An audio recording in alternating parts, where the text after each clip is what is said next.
আসসালামু আলাইকুম প্রিয় নবম দশম শ্রেণীর শিক্ষার্থী বন্ধুরা এবং 2026 সালের এসএসসি পরীক্ষার্থী শিক্ষার্থী বন্ধুরা, তোমাদের জন্য বাংলা ভাষার ব্যাকরণ ও নির্মিতি বইয়ের অনুশীলনীর প্রশ্নের উত্তরগুলো দিয়ে দিচ্ছি। তোমরা যারা 26-এ পরীক্ষা দিবে তোমাদের শর্ট সিলেবাস রয়েছে। যাই হোক, শর্ট সিলেবাস এখানে আমি দেখাতে পারবো না। নবম দশম শ্রেণী এবং যারা 26-এর পরীক্ষার্থী রয়েছে তোমাদের সকল অনুশীলনীর সকল পরিচ্ছেদের উত্তরগুলো দিয়ে দিচ্ছি, যাতে তোমরা সবগুলো দেখতে পারো। ঠিক আছে, এটা হচ্ছে আমাদের পরিচ্ছেদ 1, ভাষা ও বাংলা ভাষা। এখানে প্রশ্ন এবং উত্তরগুলো আমি পড়ে শোনাচ্ছি। বর্ণের সঙ্গে কোন ইন্দ্রিয়ের সরাসরি সম্পর্ক আছে? সবাই বলো। চোখ। চোখ দিয়ে কিন্তু মানুষ বর্ণ দেখে, তাই না? ব্রেইল পদ্ধতি ব্যবহার করে কারা? দৃষ্টিশক্তিহীনরা, যারা চোখে দেখে না বা দেখতে পারে না। বাংলা ভাষায় কথা বলে, উত্তর হচ্ছে ঘ 30 কোটি লোক। মাতৃভাষী মোট জনসংখ্যার দিক থেকে বাংলা পৃথিবীর কততম ভাষা? ষষ্ঠ। নিচের কোনটি ভাষা পরিবারের নাম নয়? উত্তর ঘ ইন্দো ইরানীয়। ধ্রুপদী ভাষায় স্বীকৃত সংস্কৃত ও পালি।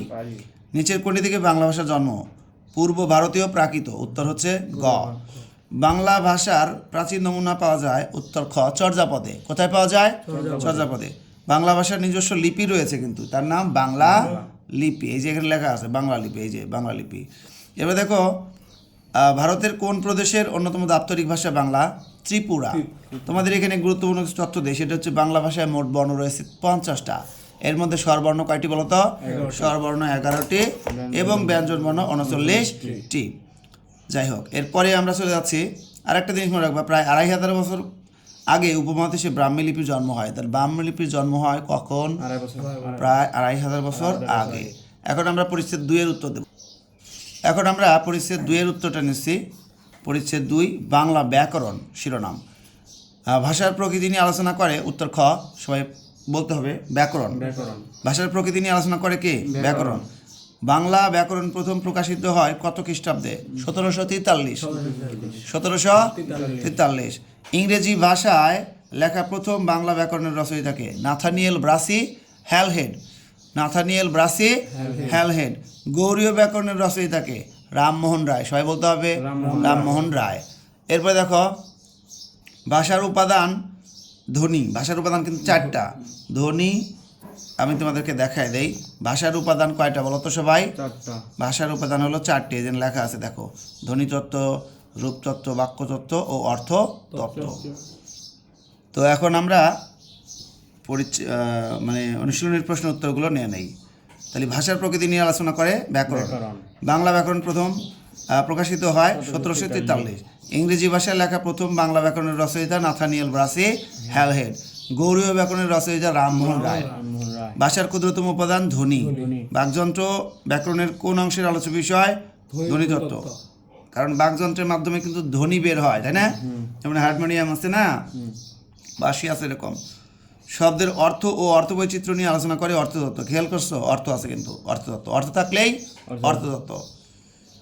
এরপরে নিচের কোনটি রূপতত্ত্বের আলোচ্য বিষয়? শব্দ গঠন। বাচ্য ও উক্তি ব্যাকরণের কোন শাখা আলোচিত হয়?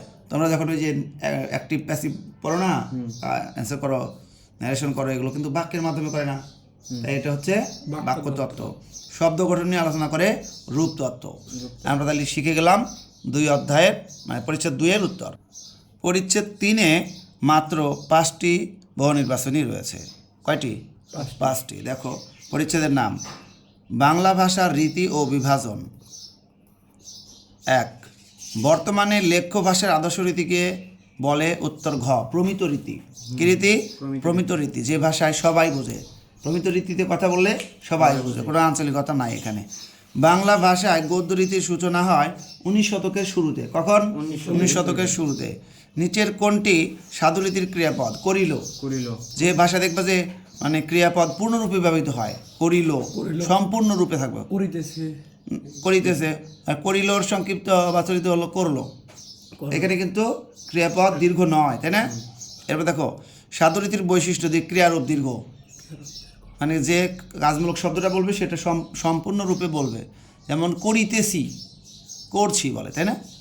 আচ্ছা, বাংলাদেশের রংপুর অঞ্চলে কোন উপভাষার ব্যবহার পাওয়া যায়? কামরূপী। এটা সবাইকে মনে রাখতে হবে। এখন আমরা পরিচ্ছেদ 4-এর উত্তরটা নিয়ে নিচ্ছি। কোনটি বাকযন্ত্র? ফুসফুস। সবাই বলো ফুসফুস। ফুসফুস থেকে তৈরি বাতাস কিসের মাধ্যমে বের হয়? এখানে উত্তর হচ্ছে ক ও খ, অর্থাৎ নাসারন্ধ্র, মুখ বিবর। তোমরা যে তোমাদের নাক আছে না, নাক দিয়েও কিন্তু দেখো অনেকে ধূমপান করলে নাক দিয়ে কিন্তু বের হয়, আওয়াজ করলেও কিন্তু নাক দিয়ে কিন্তু আওয়াজ হয়। আর তোমাদের তো রয়েছে কি বলো তো, মুখ বিবর। এই যে মুখ যে আছে না, মুখ দিয়ে কিন্তু দেখো ধ্বনি বা সাউন্ড বের হচ্ছে, নাক দিয়ে হচ্ছে, তাই না? যেমন কাউকে যদি মুখ আটকায় রাখা হয় তখন সে কিন্তু নাক দিয়ে কি করে, আওয়াজ করে, কিন্তু মানে নাক দিয়ে, মানে সে মুখ দিয়ে যা বলবে অনেকটা বাইর হবে না এরকম, কিন্তু ধ্বনি বা আওয়াজ বের হয় কিছু কিছু। বাকপতঙ্গের সবচেয়ে বাইরের অংশের নাম কিন্তু অষ্ট। অষ্ট মানে কি জানো? ঠোঁট। অষ্ট মানে কি বলো তো? ঠোঁট। তাহলে এটা কিন্তু অবশ্যই মনে রাখতে হবে। বাকপতঙ্গের সবচেয়ে এই যে বাইরের অংশের নাম অষ্ট। আর বাকপতঙ্গের সবচেয়ে সচল ও সক্রিয় পতঙ্গ কোনটা জানো? জীব। কারণ জীব দিয়ে মানুষ সবচেয়ে বেশি বক বক করে। জীব না থাকলে কেন না, তোর জীব কেটে ফেলবো। তো এখন বিষয় হলো জীব হলো সবচেয়ে বেশি সক্রিয়, টক বক করে খালি। মুখ গহ্বরের কোন অংশে তালুর অবস্থান? উপরে। কথা বলতে হবে, উপরে। নাসিক্য ধ্বনি তৈরি হয়, নাকের যে ইয়ে আছে না, নাক দিয়ে যে আওয়াজগুলো বের হয় ধ্বনি, আলজিভ নিচে নেমে গেলে। এখন আমরা পরিচ্ছেদ 5 ধ্বনি ও বর্ণ, এখান থেকে অনুশীলনের প্রশ্ন উত্তরগুলো নিয়ে নিচ্ছি। বাংলায় মৌলিক ধ্বনি স্বরধ্বনি কয়টি? বলো 7টি। বাংলায় মৌলিক স্বরধ্বনি কয়টি? 7টি। ভাষার কিন্তু ক্ষুদ্রতম একক হলো কোনটা? ধ্বনি। মনে আছে? আমি দেখাই দিচ্ছি তারপরেও।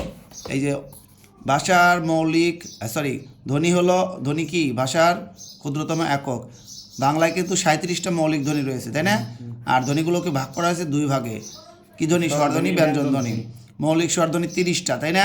আর মৌলিক, এটা কি লিখছি? মৌলিক ব্যঞ্জন ধ্বনি 30টি আর মৌলিক স্বরধ্বনি 7টি। এইখানেই রয়েছে উত্তর। অনেক গুরুত্বপূর্ণ উত্তর রয়ে গেছে কিন্তু, ঠিক আছে?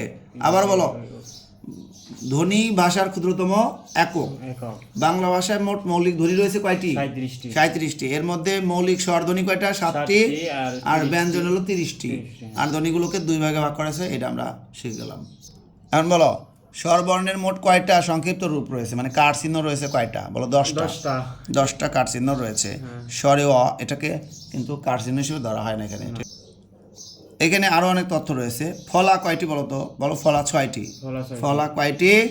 6টি। এরপরে যুক্ত বর্ণের মধ্যে কিছু ঝামেলা আছে। যুক্ত বর্ণ, কোন কোন যুক্ত বর্ণ তোমাদের জন্য বেশি ইম্পর্টেন্ট? খেয়াল করো। এই যে বিজ্ঞান বানানের যে এই অক্ষরটা আছে, দেখো বিজ্ঞান বানান, এইখানে অনেক ঝামেলা করে। যে এইখানে যে এই যে যুক্ত বর্ণটা কি, এখানে রয়েছে বর্গীয় জ আর ইয়। বলো বর্গীয় জ প্লাস ইয়। এরপরে হচ্ছে এইখানের মধ্যে কি রয়েছে? এটার মধ্যে রয়েছে হলো ক সংযুক্ত প্যাট কাটা স আর ম। তার মানে কি বলতো? ক প্যাট কাটা স, ম রয়েছে এই যে সূক্ষ্ম বানানের মধ্যে। সূক্ষ্ম তীক্ষ্ণ আছে না, এই বানানটার মধ্যে রয়েছে ক প্যাট কাটা স, ম। বুঝতে পারছো? আর এই যে এইখানে দেখো, খেয়াল করো, কাঁপায় না, এটার মধ্যে কি রয়েছে? এটার মধ্যে রয়েছে উ আর ক। ব্যাংক বানান আছে না, উ প্লাস ক। এইটা দেখো, এই যে গঞ্জ আছে না, বা গঞ্জ, মানিকগঞ্জ আছে, তাই এখানে রয়েছে ইয় আর বর্গীয় জ, ইয় প্লাস বর্গীয় জ। আর এই যে অক্ষরটা উত্থান বানানে, উত্থান পতন আছে না, সেক্ষেত্রে উত্থান ত যোগ থ, তার মানে এর মধ্যে রয়েছে ত আর থ। বুঝতে পারছো? এটা কিন্তু খুব ইম্পর্টেন্ট। আর এই যে চিহ্ন বানানের ক্ষেত্রে এটা খেয়াল করো, এখানে রয়েছে দেখো চিহ্ন খাই না, আংশিক গতি, বার্ষিক গতি আছে না এখানে। এখানে রয়েছে হ আর দন্তন্য, হ যোগ দন্তন্য। আর ব্রাহ্মণ বানানে, মানে ব্রাহ্মণ কয় না, ব্রাহ্মণ বানানে হচ্ছে হ যোগ ম, হ সংযুক্ত ম। বেশ কয়েকটা যুক্ত বর্ণ দেখাইলাম।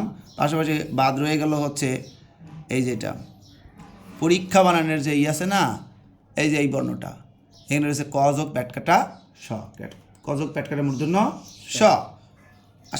আমরা কি বুঝতে পারছি? খুবই ইম্পর্টেন্ট কথা ছিল এখানে, ঠিক আছে? যাই হোক, আর দেখি কোনটা ইম্পর্টেন্ট। আর হলো এই যে এটাকে আমরা চিনব ভ আর র, ভ সংযুক্ত র, এটা হলো ভৈরফলা ভ্রু, ভৈরফলা ভ্রমর বানানে এটা রয়েছে। আর এটাকে কি বলে? এটাকে কি বলে? তৈরফলা, এটা হবে তৈরফলা, তৈরফলা। বুঝছো? যাই হোক, নেক্সটে আমরা চলে যাচ্ছি। এখন আমরা অনুশীলনীর প্রশ্নের উত্তরগুলো কি পাইছি বলো? না, পাইছি তো। ঠিক চিহ্ন রিভাইলেন্স। আচ্ছা, ঠিক চিহ্নটা। ও আচ্ছা, মৌলিক সর্বনী কয়টা বললাম? 7টি। এটা কিন্তু আমরা প্রথম দিকেই মনে পড়ছিলাম, তাই না? কিন্তু পরবর্তীতে আর কথা হলো না। এরপরে কোন ধ্বনিগুলো উচ্চারণের সময় মুখ গহ্বরের কোথাও বাধা পায় না বলো তো? স্বরধ্বনি। স্বরবর্ণ কিন্তু কারোর সাহায্য নেয় না, তাই না? ধ্বনির প্রতীককে বলা হয় বর্ণ। সবাই বলো, ধ্বনির প্রতীককে কি বলে? বর্ণ। বর্ণ। স্বরবর্ণ মোট কয়টি? স্বরবর্ণ কয়টি? 39টি। না, বলো। 7টি। দুঃখিত, বলো। স্বরবর্ণ 11টি। ও, কথা বলতে হবে। স্বরবর্ণ কয়টি? 11টি। সরে সরে হ্যাঁ, ব্যঞ্জন বর্ণ কথা বলতে হবে। ব্যঞ্জন বর্ণ কয়টি? 39টি। 39টি। সব মিলে কয়টি? 50টি। কয়টি? 50টি। এই যে স্বরবর্ণের মধ্যে কার চিহ্ন আছে কয়টাতে? বলো। 10টিতে। 10টা। 10টিতে। এরপরে হচ্ছে এই যে মৌলিক স্বরধ্বনি কয়টি? মৌলিক স্বরধ্বনি কথা বলতে হবে। 7টি। না, মৌলিক স্বরধ্বনি হলো বলো 37টি। 37টি। মৌলিক স্বরধ্বনি কয়টি? 37টি। 37টি।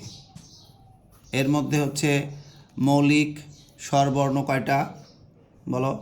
মৌলিক মানে স্বরধ্বনি। 7 টাকা। মৌলিক আমাদের স্বরধ্বনি হবে না, মৌলিক ধ্বনি শুধু হবে, ঠিক আছে? বলো, মৌলিক ধ্বনি হচ্ছে 37টি। আর মৌলিক স্বরধ্বনি কয়টি বলো? এটা হলো শুধুমাত্র 7টি। কয়টি? 7টি। আর মৌলিক ব্যঞ্জন ধ্বনি কয়টি? না, এটা বলো 30টি। 30। হ্যাঁ। সব মিলে হলো 37টি, ঠিক আছে? এখানকারগুলো দেখো। ব্যঞ্জনের সঙ্গে কার বর্ণ বা হর্ষচিহ্ন না থাকলে কোন ধ্বনি আছে বলে ধরে নেওয়া হয়? স্বরে অ। স্বরে অ ধরে নেওয়া হয়। যেমন ধরো ব্যঞ্জনের সঙ্গে, যেমন ব আর ল, এখানে পুরোটাই কিন্তু ব্যঞ্জন বর্ণ না। উচ্চারণ করো তো, বল। দেখো অ কিন্তু উচ্চারণ থাকে মনে মনে, মুখে মুখে অ উচ্চারণ আসে। বল, কল, অ আসছে কিনা? চল। চল। মানে যখনই থাকবো শুধু ব্যঞ্জন বর্ণ, তখন ওর মধ্যে কি আছে? স্বরে অ উচ্চারণে থাকে যাবে। এইটা কি বর্ণ? এই বর্ণ দিয়ে কোনটা তৈরি? এটা হলো কি শিখছি বলো তো? প্যাটকাটা মূর্ধন্য স প্লাস মূর্ধন্য। প্যাটকাটা স ও মূর্ধন্য, এইটা হচ্ছে এই বর্ণ, ঠিক আছে? আমরাই শিখছি। হ্যাঁ, তবে এটা আমরা আবার দেখাই দিচ্ছি।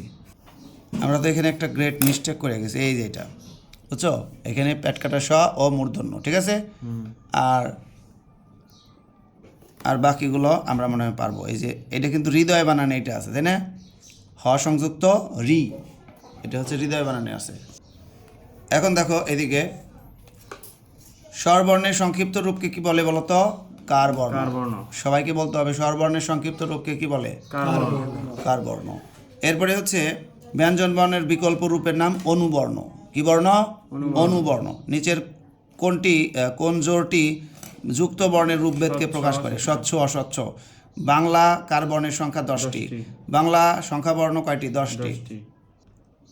আমরা আছি এখন পরিচ্ছেদ 6-এ, স্বরধ্বনি।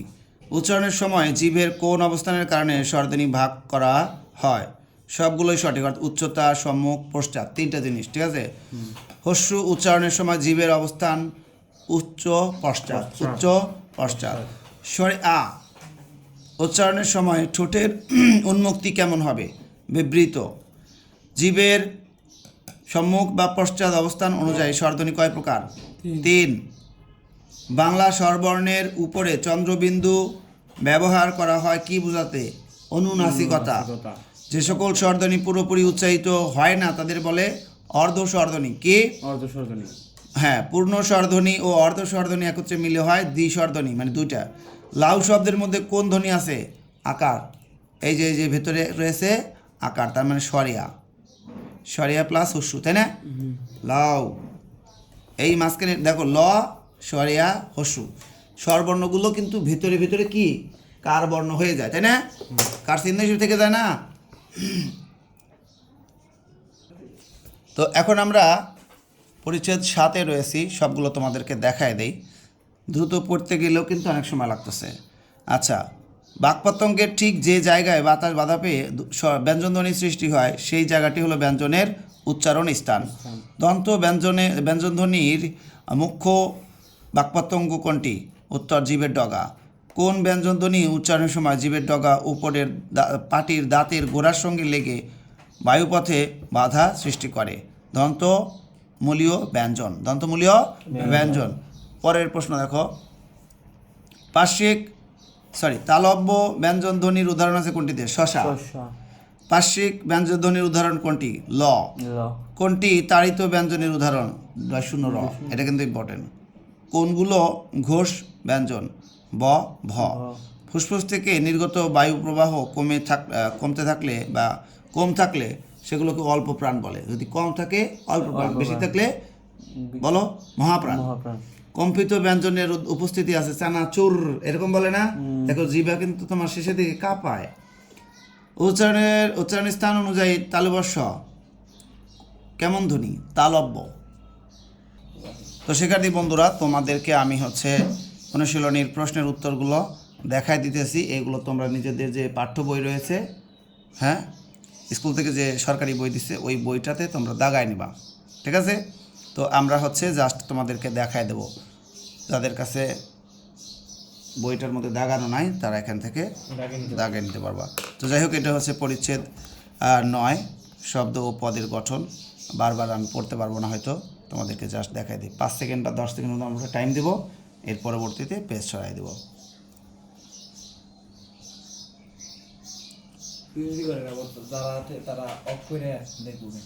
হ্যাঁ, তারপরেও দ্রুত পড়লেই তো আমাদের টাইম 10 সেকেন্ডের মধ্যেই হয়ে যেত। আচ্ছা, যাই হোক, শব্দ যখন বাক্যে ব্যবহৃত তখন তাকে কি বলে? পদ। পদের লগ্ন কত ধরনের? রিডিং করে যাই। পদের লগ্ন কত ধরনের? 4। কোনটি শব্দের শেষে যুক্ত হয় না? উপসর্গ আগে যুক্ত হয়। যেসব শব্দাংশ পদের সঙ্গে যুক্ত হয়ে বক্তব্য জোরালো করে তাদেরকে বলে বলক, মানে বল। কোনটি সাধিত শব্দ? পরিচালক। কোনটি মৌলিক শব্দ? চাঁদ। শব্দের কোথায় প্রত্যয় যুক্ত হয়? শেষে। উপসর্গ শুরুতে আর প্রত্যয় শেষে। কোনটি নির্দেশক? টুকু। কোনটি লগ্নক নয়? প্রত্যয়। নৌকার সুয়ে নীল মাছরাঙাটি বসে আছে। বাক্যে অলগ্নক পদ কোনটি? নীল। নিচের কোনটি উপসর্গ যোগে গঠিত হয়? প্রবীণ। নিচের কোন শব্দে অপূর্ণ অর্থে না শব্দটি উপসর্গ ব্যবহার হয়েছে? নালায়েক। ঈষৎ অর্থ প্রকাশ করছে কোন উপসর্গযুক্ত শব্দটি? আরক্ত। নিচের কোনটি উপসর্গ? উপ। পাতি উপসর্গটা কোন অর্থে ব্যবহার করা হয়েছে? পাতি মানে ছোট। পাতি লেবু, পাতি নেতা, পাতি মাস্তান, এগুলো আছে না, এগুলোকে বোঝায়। পাতি শিক্ষক। পাতি শিক্ষক বলা যাবে না, পাতি ছাত্র। ঘরে নাই বাতি, হয়ে গেছে পাতি নেতা। ধাতুর পরে যেসব প্রত্যয় যুক্ত হয় তাদেরকে কি বলে? খেয়াল করো, কৃৎ প্রত্যয়। তদ্ধিত প্রত্যয় দিয়ে সাধিত শব্দকে কি বলে? তদ্ধিতান্ত শব্দ। নিচের কোনটি তদ্ধিতান্ত শব্দের উদাহরণ? নাগর।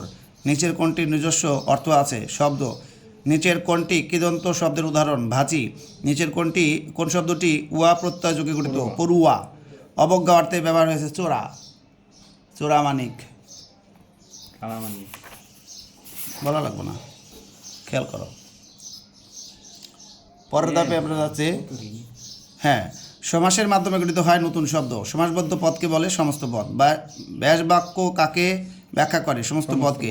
পরীক্ষার নিয়ন্ত্রক পরীক্ষার সময়সূচি স্কুল কলেজে পাঠানোর নির্দেশ দিয়েছেন। এই বাক্যে সময়সূচি কোন পদ? সমস্ত পদ। অর্থের প্রাধান্যের ভিত্তিতে বাংলা সমাস কত প্রকার? 3। নিচের কোনটি দ্বন্দ্ব সমাসের উদাহরণ? 9-6। হায় 9-6 করস না। নিচের কোনটি কর্মধারয় সমাসের উদাহরণ? হাত ঘড়ি। নিচের কোনটির ব্যাস বাক্যে যে প্রত্যয় রয়েছে? হাত ঘড়ি। যে ঘড়ি হাতে পরা হয় সেটাকে বলে হাত ঘড়ি। যে ঘড়ি দেয়ালে দেওয়া হয় দেয়াল ঘড়ি। মধ্যপদলোপী কর্মধারয়ের উদাহরণ রয়েছে ঘিবাত। উপমিত কর্মধারয় সমাসের উদাহরণ কোনটি? বলো। চাঁদমুখ। নিচের কোনটিতে উপমেয় পদের সাথে উপমান পদের অভেদ কল্পনা করা হয়েছে? এটা হচ্ছে মন মাঝি। বিভক্তি লোপ পাওয়া তৎপুরুষ সমাসের উদাহরণ কোনটি? ছেলে ভোলানো। ছেলে ভোলানো গান গাইলেই কি ছেলে ঘুমায় যাবে? ছেলেকে ভাত দিতে হবে, খাবার দিতে হবে, অন্য কিছু দিতে হবে। নিচের কোনটি অলোপ তৎপুরুষ সমাসের উদাহরণ? গরুর গাড়ি। কোন সমাসে পূর্বপদ ও পরপদের অর্থের কোনটিকে না বুঝিয়ে অন্য কিছু বোঝায়? এটা হচ্ছে বহুব্রীহি সমাস। যে বহুব্রীহি সমাসে সমস্ত পদে পূর্ব পদের বিভক্তি অক্ষুণ্ণ থাকে তাকে বলে কি অলুক বহুব্রীহি। কষ্ট করলেই কিন্তু আমাদের পড়াটা শেষ হবে। খেয়াল করো, পাশাপাশি ধ্বনির মিলনকে বলে সন্ধি। ইম্পর্টেন্ট, বহু নির্বাচনে আসতে পারে। সরিয়া অবলিক সরিয়া প্লাস সরিয়া অবলিক সরিয়া সমান সমান সরিয়া। সূত্রের উদাহরণ কোনটা? উত্তরাধিকার। উত্তরাধিকার, দেখো এখানে কিন্তু উত্তরাধিকারে আ উচ্চারণ আছে, রাধি আ আকার আছে না, এটা হলো সরিয়ার ইয়া দিতেছে, ধারণা দিতেছে। স্বরের সঙ্গে স্বরের যে সন্ধি হয় তাকে বলে স্বর সন্ধি, তাই না? গো যোগ আদি সমান সমান গবাদি। এখানে প্রথমটা উত্তর হবে স্বরে অ যোগ অন্য স্বর সমান সমান অব যোগ স্বর। যাই হোক, ব্যঞ্জন ধ্বনি কতভাবে ব্যবহৃত হতে পারে? 3। পরিচ্ছেদ কোন নিয়মে ব্যঞ্জন ধ্বনি সন্ধি? এটা হলো স্বর প্লাস ব্যঞ্জন, স্বর প্লাস ব্যঞ্জন। ব্যঞ্জন। নিচের কোনটি বিসর্গ সন্ধির উদাহরণ? মনোযোগ, নিচের কোনটিতে বিসর্গ ও হয়ে গেছে? তিরোধান, নিপাতনে সিদ্ধ সন্ধি ব্যবহৃত একাদশ। আমরা কিন্তু দিতেছি সবগুলোই। অভিন্ন বা সামান্য পরিবর্তিত হয়ে দুইবার ব্যবহৃত হওয়া শব্দকে বলে শব্দদ্বিত্ব। হ্যাঁ, ঠক ঠক, হ্যাঁ, তারপরে কি বলো? ঘন ঘন, একই শব্দ পাশাপাশি। শব্দদ্বিত্ব কত প্রকার? 3। পরপর প্রয়োগ হওয়া কাছাকাছি চেহারার শব্দকে বলে অনুকার দ্বিত্ব। অনুকার দ্বিত্ব। কোন ধরনের দ্বিত্বে বিভক্তি যুক্ত হতে দেখা যায়? পুনরাবৃত্ত দ্বিত্বে। কোনটি ধনাত্মক দ্বিত্বের উদাহরণ? ঢং ঢং, এর পরে নিয়ম ইম্পর্টেন্ট। বিভক্তিযুক্ত শব্দ দ্বিত্ব কোনটি? ঝাঁকে ঝাঁকে, এই একই কথা, ঝাঁকে ঝাঁকে, তাই না? তারপরে হচ্ছে গরম গরম, গরম গরম জিলেপি নিয়ে। নিচের কোনটি কোন ধনাত্মক দ্বিত্বের মাঝখানে স্বরধ্বনির আগমন ঘটেছে? খপা খপ। এখন খেয়াল করছো? তোমাকে কেউ কিন্তু গরম জিলাপি দিব না। গরম জিলাপি শুনলে হয়তো জিভের ডগাতে একটু আসবে, মানে পানি আসবে, কিন্তু তুমি সেই পানিটা নিজেই গিলবা, কিন্তু কোনো খাবার পাইবা না। এখানে না খেয়ে পানি গেলা। খপা খপ খাইবা হেডি মার। সব করো এসব বলতে নাই।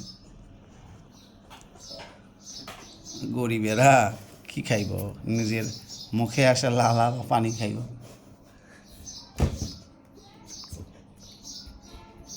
কি চুপ করো, এসব বলতে নাই। কি কমু, কথার প্রসঙ্গে তো আসে। পাতি লেবুর যে দাম দেখছ নাই? বলো বলো বলো। বিশেষ্য কথা বলো না। বিশেষ্য বিশেষণের নারী ও নরভেদের নাম হচ্ছে লিঙ্গ। নিচের কোন শব্দটি উভয় লিঙ্গ প্রকাশক? সন্তান। ক্লীবলিঙ্গ শব্দ কোনটি? গাড়ি। কোন শব্দটি অপত্নীবাচক? শিক্ষিকা। শিক্ষিকা কিন্তু বউ না হতে পারে, সে তো এমনিতেই অল্প বয়সে শিক্ষিতা হতে পারে, তাই না?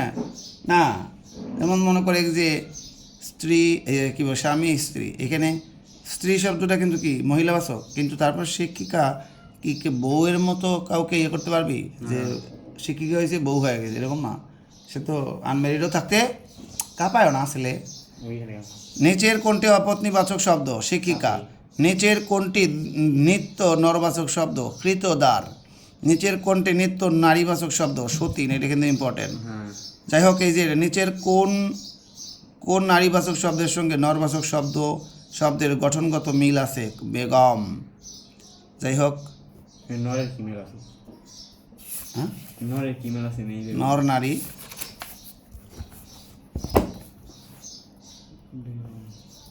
বলো, এই দেখেন, নিচের কোনটি সংখ্যাবর্ণ? 3। সংখ্যা বুঝই তো। নিচের কোনটি সংখ্যাবর্ণ? এটা কি সংখ্যা শব্দ? 12 শব্দ, কিন্তু 12। একের পর এক যে সংখ্যাগুলো আসে সেগুলোকে ক্রমবাচক সংখ্যা বলে। প্রথম, দ্বিতীয়, তৃতীয়, চতুর্থ, এরকম আছে না? নিচের কোনটি পূরণবাচক সংখ্যা শব্দ? পহেলা। নিচের কোনটি পূরণবাচক সংখ্যা শব্দ নয়? 80। আর সাধারণত পূরণবাচকের নারীবাচক রূপের ব্যবহার আছে কোনটিতে? দশমী। পূর্ণ সংখ্যা থেকে খানিকটা কম বা বেশি বোঝালে ভগ্নাংশ পূরণবাচক হয়। যাই হোক, 17 পরিচ্ছেদ গেলাম, 17 × 34 আরও আছে, আমরা জাস্ট দেখাই দিতেছি, এত করতে পারবো না। পরিচ্ছেদ 17 এটা, ঠিক আছে? এটা হচ্ছে কত দেখো তো? 18 পরিচ্ছেদ 18, হ্যাঁ পরিচ্ছেদ 18, খেয়াল করো সবাই, স্কিপ করে করে চুপ করো। পরিচ্ছেদ 18। হ্যাঁ এরপরে হচ্ছে পরিচ্ছেদ 18, কিন্তু উত্তরগুলো কি দেখা যাচ্ছে না? অবশ্যই দেখা যাচ্ছে নাকি? অবশ্যই হ্যাঁ দেখা যাচ্ছে। পরিচ্ছেদ কত? 19, পরিচ্ছেদ 19 19, পরিচ্ছেদ 20, দেখাই দিচ্ছি সবগুলো, কিন্তু বইটা দাগায় নিতে হবে যার যার বই। পরিচ্ছেদ কত দেখো তো? 21, পরিচ্ছেদ 21 হ্যাঁ 21, পরিচ্ছেদ কত? 22 22, যার যেটা মিলবে সে সেটা নিয়ে নেবে। পরিচ্ছেদ কত? 23, পরিচ্ছেদ 23। আমি প্রত্যেকটায় কিছু সময় দিতেছি যাতে দেখা যায়, স্ক্রিনশট মারতে পারো অথবা পড়াটা দেখে দাগে নিতে পারো। পরেরটা কত? 24, পরিচ্ছেদ 24, পরিচ্ছেদ কত? 25,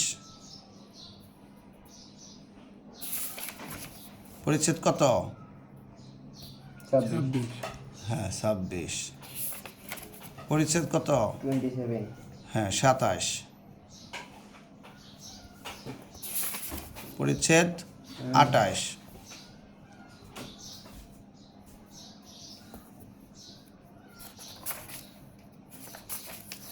পরিচ্ছেদ 29,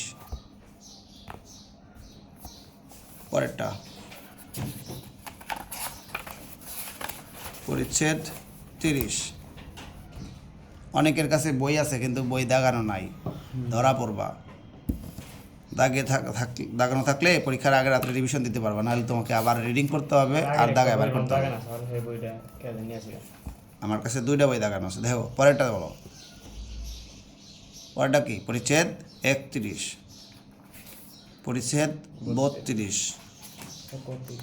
সবগুলো প্রথম দিকেই আমি মার্কার দিয়ে দাগায় রাখছি। পরিচ্ছেদ 33, ভালো করছি কি না? জি ভালো করছি, হ্যাঁ। পরেরটা কত? পরিচ্ছেদ 34, পরিচ্ছেদ 34, 34-এ কিছু বাকি আছে এখানে, এটাও দিয়ে দিলাম। জি পরিচ্ছেদ 35, পরিচ্ছেদ 35, পরিচ্ছেদ 36,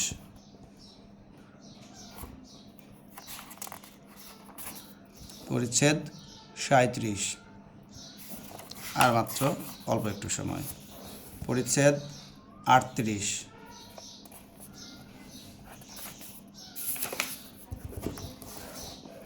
পরিচ্ছেদ 39, ঠিক আছে। পরিচ্ছেদ কত? 40, শেষের দিকে আমরা আছি একদম। পরিচ্ছেদ 41, পরিচ্ছেদ 42, পরিচ্ছেদ 43। কি বুঝতে পারছো না? হ্যাঁ বুঝতে পারছি। তাহলে এটা আমরা হচ্ছে এসএসসি লেভেলের যে মানে ব্যাকরণ বই রয়েছে, বাংলা ভাষার ব্যাকরণের নির্মিতি, এই বইয়ের কিন্তু সমস্ত পরিচ্ছেদ দিয়ে দিলাম। একটা একটা করে ভিডিও বানাইতে গেলে কিন্তু 43 পরিচ্ছেদ পর্যন্ত আমাদের কি করতে হবে? ভিডিও বানাতে হবে। তাই আমরা একসাথে সবগুলো দিয়ে দিলাম, ঠিক আছে। যাদের ক্লাসটা ভালো লাগবে তারা ভিডিওতে একটা লাইক দিয়ে দিবা, বন্ধুদের মাঝে একটু শেয়ার করে দিও, নতুনরা অবশ্যই চ্যানেলটা সাবস্ক্রাইব করে রাখবে। আল্লাহ হাফেজ। আর এসএসসি পরীক্ষার্থীরা পুরো এসএসসি পরীক্ষা জুড়ে আমাদের এই চ্যানেল থেকে তারা পড়া পাবে। এখানে এখন থেকে সকল বিষয়ের পড়া দেওয়া হবে, সকল বিষয়ের পড়া দেওয়া হবে, অঙ্ক বাদে। অঙ্কেরও পারলে কিছু গুরুত্বপূর্ণ এমসিকিউ আমরা হয়তো সংগ্রহ করতে পারলে দিয়ে দেবো, ঠিক আছে। কিন্তু আমরা সকল বিষয়ের পড়াগুলো আজ লার্নিং পয়েন্টে দেবো এখন থেকে। পরবর্তীতে আমি একটা নোটিশ দিব এই চ্যানেলে, সেটা একটু সবাই পড়বা।